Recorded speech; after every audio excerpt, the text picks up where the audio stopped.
Hey moms, it's Laura Ollinger. Welcome to the Positively Healthy Mom podcast. Because there's no manual for the hardest job in the world. Hello, I'm Laura Ollinger and welcome to the Positively Healthy Mom. Today, I'm so excited to introduce you all to Brenda Melendez, a friend of mine that we've known each other for a couple years now. We first met through the Neuroencoding Institute, where we both have become elite certified neuroencoding specialists. So welcome, Brenda. Say hello to everyone. Hello, everyone. Nice to be in the show again, because I used to be with Paula. Now I get to be with you. I'm so happy that we can share this moment together.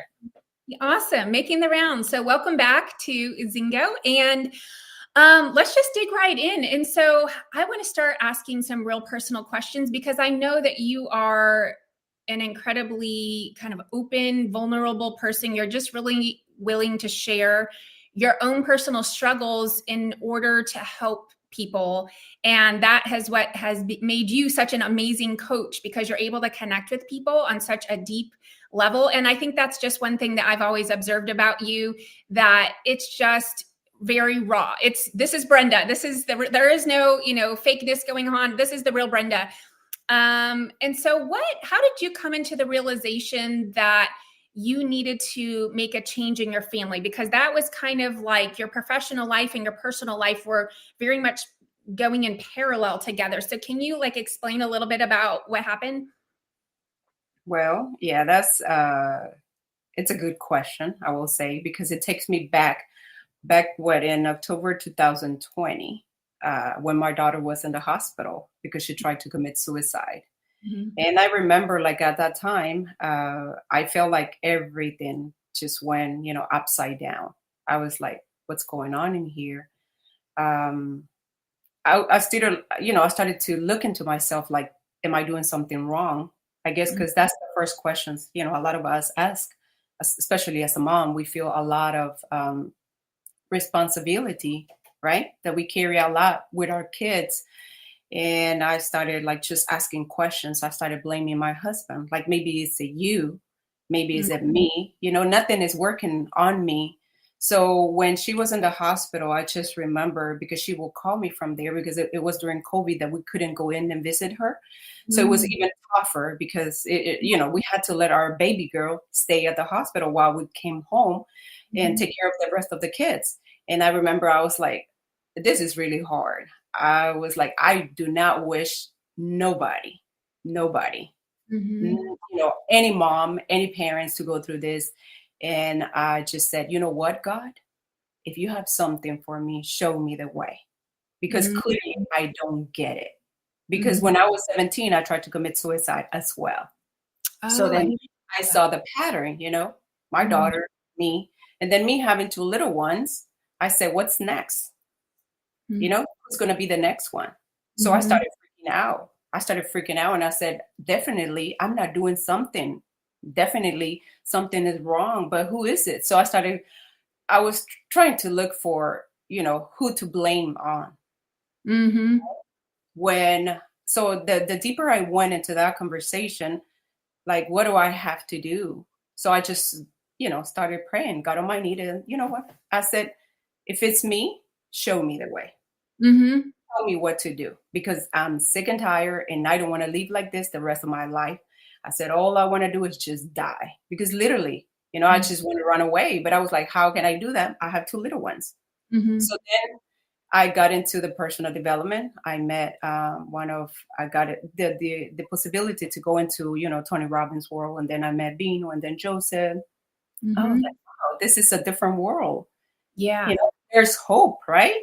So it wasn't just like, oh, I had to just wait with all this baggage that I have. I just had to carry on by myself. I felt like I found a community of people that understand me, that understand my situation, where I don't feel judged, where I just feel appreciated and help me carry that through. Because if you see it like, you're a mom, I'm a mom, right? And when we understand each other, we help each other. Yes. Because all the words back then I used to hear was like, be patient, pray, fasting, do this, do that. But I felt like none of that was working. And now I realize why. It's not that God doesn't listen to you, it's that we have to do our part too. Mm-hmm. There's work that needs to be done. And I Mm-hmm. figure it out because now I can tell you a different story. My daughter, definitely, she's out of suicidal thoughts. She's definitely, doing so much better, which I feel proud of her because I tell her, like, I'm just the guide. I'm not the hero in the story. The hero are you with your Mm-hmm. own effort. I'm just here. And I realize it's like a lot of times we want our kids to change. We find, resources for our kids so they can get help. When we mom, we are left behind. We don't pay Mm-hmm. attention to ourselves. We just think that they are going to do the work and they'll be fine. But to tell you the truth, to be honest, what had worked for me as a coach for moms, for stressed parents, is the parents are the one that needs to do the job if they want to see the result in their children. Mm-hmm. Mm-hmm. That's the magic. Even me saying I get whoops, what is it, bumps in my body because it's I done it in the past. I hire someone to help her. It was good because it led me to realize that, you know what? Why just leave her alone and do the work? Why not me join? Because when we get together, we multiply. We Mm-hmm. get the results that when just one person doing it alone, it is harder. Yeah. Yeah. So I love the transformation that you went through because what you first described was you were looking for someone to blame. And you kind of then, you know, empowered yourself and turned inward. And I think this is what I heard, but correct me if I'm wrong. It sounded like you became to a point where you said, I'm not going to blame myself, but I am going to kind of step up and take responsibility because I am her mother, that something has to change, and I'm going to be like kind of a leader and make some changes in myself and hope that those changes then affect her in a positive way. Did I kind of get that right? Yes, yes. Because when you said the leader, right? Mm-hmm. I thought the leader is your husband, Yeah. or the leader is someone else's, like, the politics, the religion, anybody else, right? But then I was like, okay, they don't live with me, especially in my head, right? So I Yeah. was like, something has to connect because I felt lost in my head. Like Mm-hmm. that's where all started. So I started finding out what was a true leader.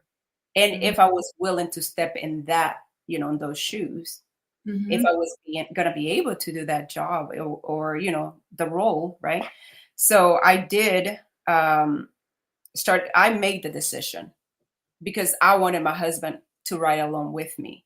I wanted my kids to ride along with me because, as you know, when we're learning so much, you think about it, this is so good, Yeah. right? You want all the family to join you. You want your friends. You want everybody that is suffering. You said, like, hey, I found something good that can Mhm. help. But Yeah. guess what? Right? Sometimes people don't listen, maybe because it's not their time yet. Mm-hmm. Maybe because they feel that they can handle it by themselves. Mm-hmm. Maybe, any reasons, because we are made up of a lot of excuses why we don't take action. So Mm-hmm. then to me was like, am I going to wait for my husband to take action? Am I going to wait for my daughter? Or am I going to do something about it without them? So I decided to, you know what? I'm going to prove to myself because just do the work. Because I used to hear in my head, it's like, just you do it, Brenda, you do it. Because I felt like something was leading me. Just do it. It doesn't matter, what other people say, what other people do. Just do it. So then I started working on myself. And I was like, oh, Mm-hmm. okay, how does it feel to work on myself? Well, it was more about being aware of my thoughts, aware of my feelings, aware of my actions, right? Because it wasn't just about saying it. It's like, what were those words creating in me? Was it creating fear? Was it creating joy, scarcity? What was it? So I Mm-hmm. used to feel scared all the time, scared Mm-hmm. about losing my child, scared by, getting in trouble, scared of money, so many things. Mm-hmm. I had to overcome that. And I was like, well, I'm the one in my head. So I'm the one that has the answer. Eventually, I'll be able to figure out. Right. Mm-hmm. So Mm-hmm. And that's when I stopped, blaming my husband, blaming other people, because it's like we all have responsibility. As much as I understand, other moms, that we carry a lot as far as I think raising the kids, because a lot of times we are the ones that spend more time with them, right? So Mm-hmm. that, to me, the way I felt it is like I feel even more responsibility because I'm with them, most of the time. So I'm their model of their world. Yeah. Who are they watching? They're watching mom. So if mom is angry all the time, that's what they're catching on, right? Mm-hmm. Mom Mm-hmm. is sad. Because I used to see my little one, when my daughter was in the hospital, she would tell my husband, Daddy, Daddy, mom is crying again. Mm. Mommy's on the stairs. Mommy's this. Because I couldn't hide the pain. Yeah. So then I was like, well, it's me that has to do something about it. And I Mm-hmm. did it at the beginning, I did it for the love of my children. Because, any mom, I think we put our kids first. And I did it for them. And Yeah. at some point, I realized, you know what? It's not just about them. It's about me, because I matter as a mom. I am value as a mom.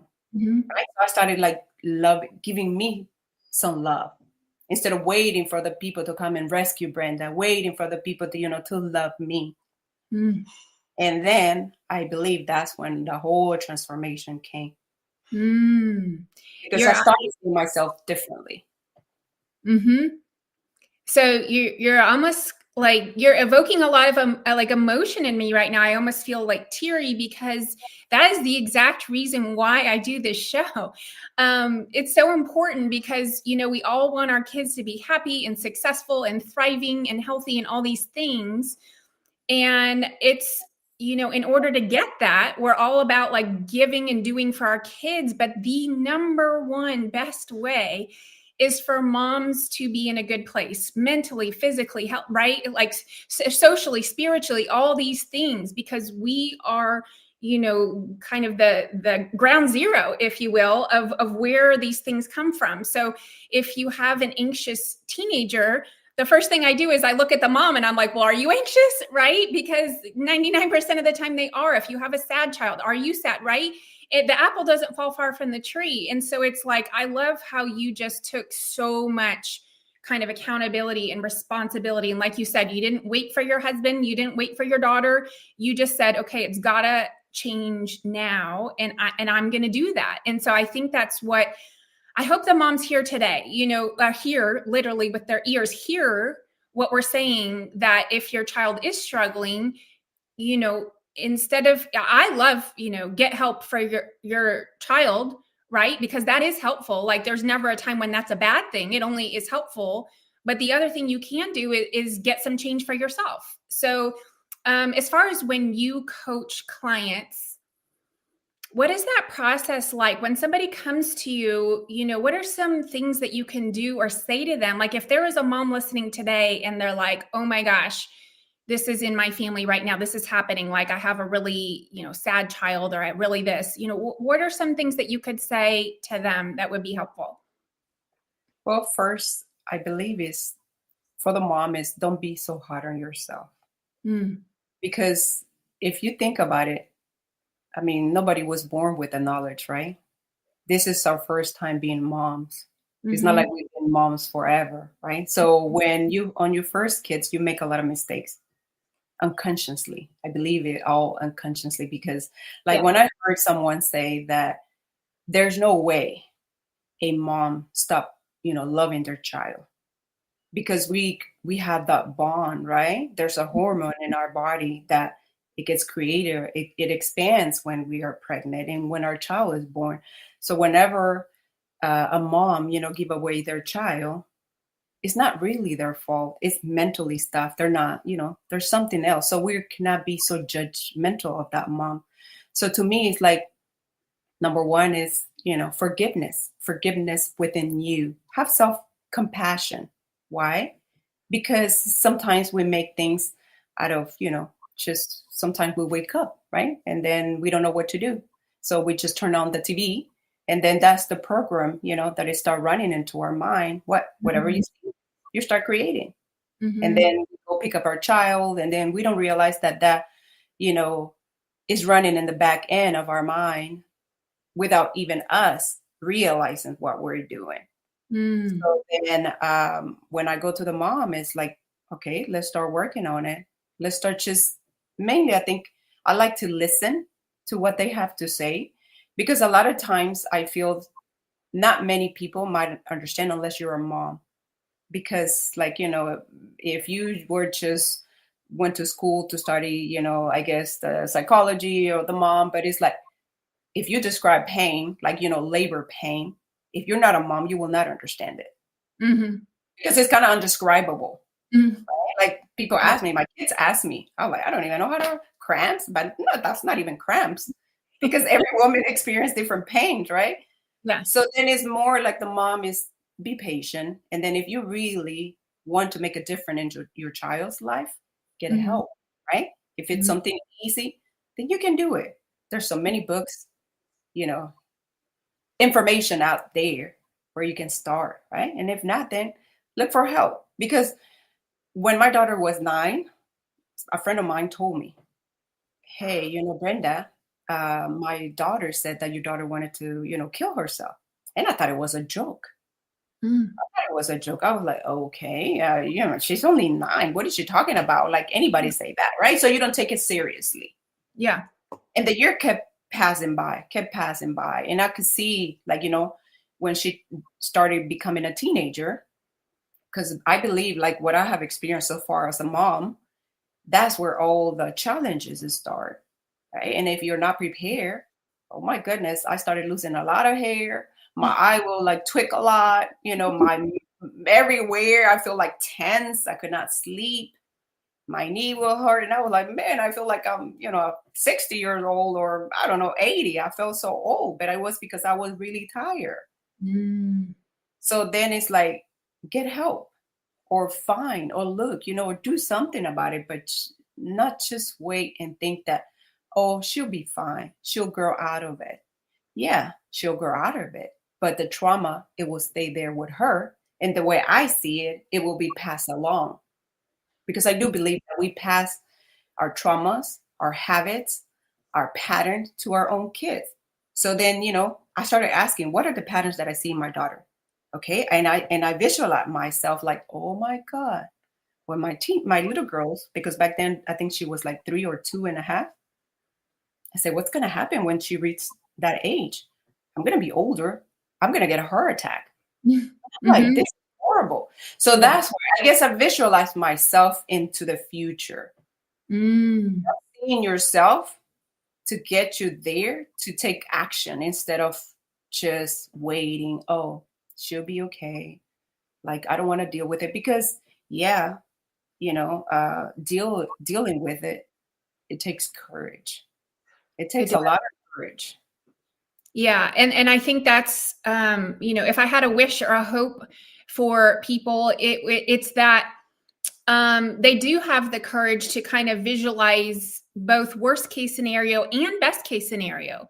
A lot of times when I'm talking with a parent about their child, and I say, well, what will happen if you just do nothing? If nothing changes?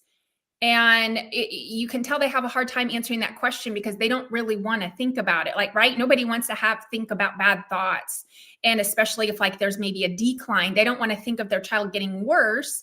They kind of hope things just stay even keel or stabilize somehow or miraculously improve. Right. But things generally don't just miraculously improve. Like if things improve, it's because we do something differently.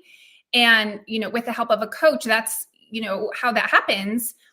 So I love what the kind of theme that you've been talking about is, you were living in this like kind of autopilot world where everything was just kind of happening. You were, going through your day without really being kind of aware of like what you were saying, your thoughts and your feelings. And then you develop this like deeper level of self-awareness. And so that when you were transforming is kind of like what brought you, kind of really more being conscious and present. And so how, do you remember back, you said you had some suicidal thoughts when you were 17. Like, do you remember what those thoughts were back then? Is it possible to like remember what kind of you felt at the time? Yes, definitely. Because like, it's like the memory always stay there, right? Mm. It's just that the pain is not there anymore, but the Mm. memory is like it's there. So Mhm.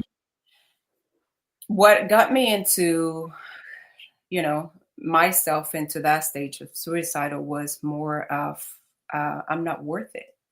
I don't Mm. feel loved by my, parents, by my sisters, by none of the people that I was surrounded with. Mm. Because a lot of like I came from my country when I was 17. So I guess that happened within about 6 months of coming over. Mhm. And the culture, everything was so different. So not understanding the language, not because I had to stay in my country when I was 2 years old with my grandparent. So I met my mom when I was 12. And then I came to the US when I was 17. So to me, I had this idea, as your little child, when you're little, you live dreams, right? In your Mhm. head. Mhm. And then when you grow up and it's not what you dream about, you say, what happened? Right? Mhm. Where was that? So to me, I had this illusion of this dream that when I come to the US, oh, I'm gonna be everything for my parents. Mm. I'm gonna mean the world to them because I never been with them. Mhm. So to me, it was like, oh my goodness, they're gonna be so happy to see me. They're gonna love me and everything. They're gonna give me all the love that I deserve, right? And then when Mhm. I came, like my mom had to work 2 jobs, Mm. and then she was already divorced. And then my sisters, we were all teenagers. Mm. Imagine teenagers, especially not living, not racing together, not Mhm. used to the fights, not used to, because in my country you live more free. Like you play with the kids outside, Mm. everyone. Here it was Mhm. like I felt like I was in prison. Oh. So I was like, and then back then, no internet, no nothing, right? So maybe it was better, right? Because now it's like, oh, it's more scary than back then. So Mhm. yeah. So but then yeah, and mainly it was I didn't feel love, I didn't feel understood, and I felt like my life was meaningless. Mm. So it was like, what's the point of leaving? Who cares about me? I don't think nobody cares. Mm. And that's when I started like going more and deeper. And the more I thought about it, the more my mind took control over me. And constantly I was thinking, how do I do this? How do I do this? How do I do this? It's like if I just, because I used to walk from home to the school until one day I just got into an argument with one of my, sisters. And I said, you know what? This is the day. I don't want to live anymore. So I just took a bunch of pills. Oh, wow. And the next day I woke up and I was in the bed and I was like, what? Where am I? I thought that I was dead in heaven or somewhere. And then I was like, is this real? And then I got even more mad at myself because I couldn't do it. Oh. And then I started reading more, like, when my daughter went through that, it's like the doctors tell you watch because when they try to do it once and they didn't do it, then their Mhm. mind will try more like, do it, do it. So then that's what started happening to me until like one day my mom, I was, at the lunch at school and I came out of the lunchroom and then I saw my Spanish teacher and she saw me crying because I couldn't stop crying. I would cry every day. I Oh. would, I wanted to sleep. I didn't want to do anything. I just, I was just there. Like I was kind of dead, but live. But in the inside, that's how I felt. Yeah. And I remember the teacher said, what's wrong? And I said, nobody loves me. Nobody Wow. loves me. And I just started crying. I said, and the other day I took some pills and I couldn't kill myself. And then Oh, she wow. was like, she started crying with me, right? And then later they called me into the office because, suicidal is like, something serious, right? Sometimes we think that it's not, but it is. It all Mhm. depends on the person, what they're going through. So when I saw my mom, when they called my mom from work and I saw her like, on the office, and then she was crying. I said, what happened to my mom? So I Mm. thought about it, like, what did I do? So I Mm. started blaming myself, right? What did I do? Yeah. So then they sent me to a mental, I guess, doctor to get help. The pills, none of the stuff were working for me. Mm. Sleep, the suicidal thoughts still came Mm-hmm. until like I remember, my mom told me, "Hey, your grandparents said that if you want to go back home, you can. You don't have to stay here." Oh, really? Yeah, and then that to me at that moment, I think it was like kind of awakening for me to stop those thoughts because they were not getting me anywhere. And I was only hurting the people that I love, that I Mm-hmm. care the most, that was my grandparents, because Mm-hmm. they were my parents. And then when they told me that, I guess I felt that little light of love. So Mm-hmm. for someone, I do matter. Mm-hmm. Maybe for the people that I'm here, I don't matter. But back home, they love me. Yeah. So then I was like, what if I just do it for them? Mm-hmm. Right? I want to do it for them because I don't want to see my grandparents hurt. I already seen enough when I was little child. So um, figuring it out, what's going on in the house can make a lot of difference because little kids watch us as parents Mm-hmm. go through, even if we don't say it, Mm-hmm. even if we don't say nothing, but we can sense something is wrong with my parents. Mm-hmm. Sometimes when you're little, you feel guilty. Maybe it's my fault because my mom is not doing well. Maybe it's my fault because my dad, said this, or my uncle, you feel all the blame, even if Mm-hmm. they don't tell you, but because there's no communication. So you feel like it's all your fault. So that's Yeah. how I felt when I was little. And I believe, and now that I've been through this process of healing, Mm-hmm. this is basically what I've done to my children. And I can see even now what patterns they are repeating from me. And I'm Oh. still working on it, hey, let's do this, let's do that. And I Mm-hmm. create a connection in my children that they do listen to me, not just, oh, here's my mom giving me a sermon again. No, they truly listen because I created that bond where they feel love, heard, so they feel like they do matter because I believe that that's the number one, for any Yeah. human, right? Yeah, that they Love. matter and that they're loved. Yeah. Yeah. I'm going to pause my conversation with Brenda Perez. If you'd like to hear more, listen to the next episode.